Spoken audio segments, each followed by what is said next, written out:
50च्या जवळच्या संख्येचे आपल्याला वर्ग काढायचे आहेत. आपल्या समजा 52चा वर्ग काढायचा आहे तर 50 आणि 52, 50 आणि 52 मध्ये कितीचा फरक आहे? 2चा फरक आहे. 2चा वर्ग 4 म्हणजे आता इथं नेहमी किती अंक लिहायचे? 2 अंक लिहायचे. 2चा वर्ग 4 म्हणजे किती येणार? 4. आता 50 पेक्षा 52 2 न जास्त आहे म्हणून याच्यात काय करा? 25 मध्ये 2 प्लस करा. 25 आणि 2 27 म्हणजे म्हणण्याचा अर्थ 52चा वर्ग 2704. त्यानंतर 64 चा वर्ग पाहिजे. मग 50 पेक्षा 64 किती जास्त आहे? 14 ने जास्त आहे. 14 चा वर्ग 196. 14 चा वर्ग 196 तर नेहमी 2 अंक घ्यायचे म्हणजे तो 96 लिहिला. चला 1.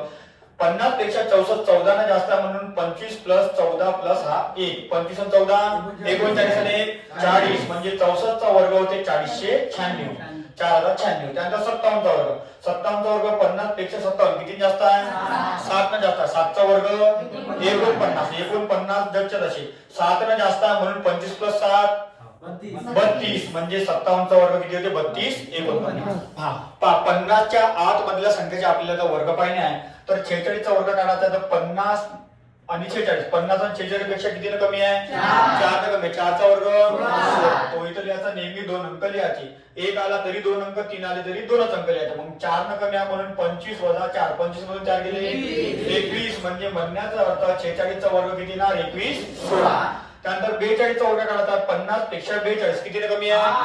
8 न कमी. 8 चा वर्ग 64. 8 चा वर्ग 64. 8 न कमी आहे म्हणून 25 वजा 8. 25 मधून 8 गेले 17 म्हणजे 42 चा वर्ग किती येणार? 1764. त्यानंतर 50 पेक्षा 38 किती कमी आहे? 12 न कमी आहे. 12 चा वर्ग 144. नेहमी 2 अंक घ्यायचे. एक हा पुढे प्लस करायचा. 50 पेक्षा 38 12 न कमी आहे म्हणून 25 वजा 12. 25 मधून 12 गेले 13. हा एक 14 म्हणजे 38 चा वर्ग किती येणार? 1444. आता याच्यापेक्षा सोपी जर का ट्रिक तुम्हाला सापडली तर पैसे वापस.